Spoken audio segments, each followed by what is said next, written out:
వినేటప్పుడు వినయంతో వినాలి, మాట్లాడేటప్పుడు మర్యాదతో మాట్లాడాలి, అడిగేటప్పుడు ఆప్యాయతతో అడగాలి, సమాధానం చెప్పేటప్పుడు సంస్కారంతో చెప్పాలి. నోటికి ఇష్టం వచ్చినట్లు మాట్లాడే ముందు ఒక్కటి గుర్తుపెట్టుకో, మనం మాట్లాడిన మాటలు మనకు గుర్తుండకపోవచ్చు, అవి విన్న వ్యక్తికి ఎప్పటికీ గుర్తుండిపోతాయి.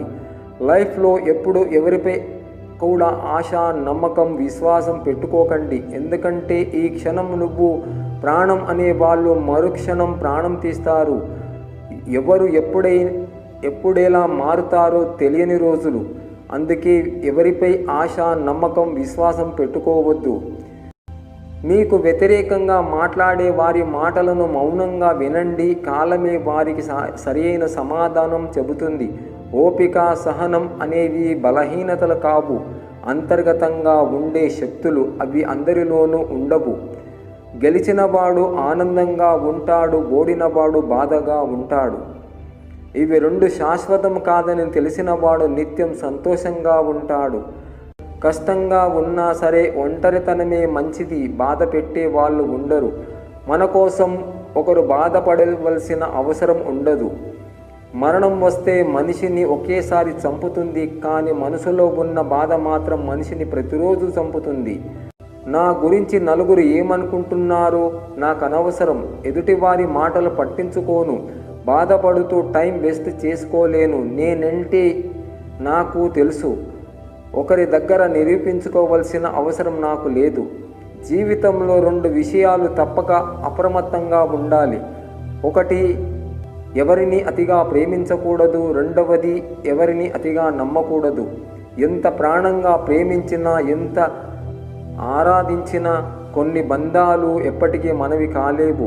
చిన్నప్పుడు అనుకున్న నాకు అందరూ ఉన్నారని, పెరుగుతున్నప్పుడు అనుకున్న అందరూ దూరమైతే నేనుండలేనని, ఇప్పుడిప్పుడే తెలుస్తుంది చివరిదాకా నాకు నేనే తోడని.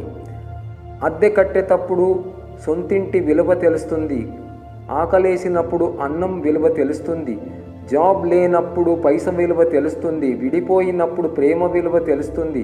దూరమైనప్పుడు మనిషి విలువ తెలుస్తుంది. జాగ్రత్త లేనప్పుడు జీవితం విలువ తెలుస్తుంది. దేవుని నమ్ముకుంటే తీరని కష్టం ఉండదు, ఫలించని కోరిక ఉండదు. ఒక్కసారి నమ్మి చూడు, నమ్మకంతో అడిగి చూడు, ఏదైనా నీకు సాధ్యమే. సంసారంలో సర్దుకుపోయే మనసు భార్యాభర్తలు ఇద్దరికి ఉండాలి.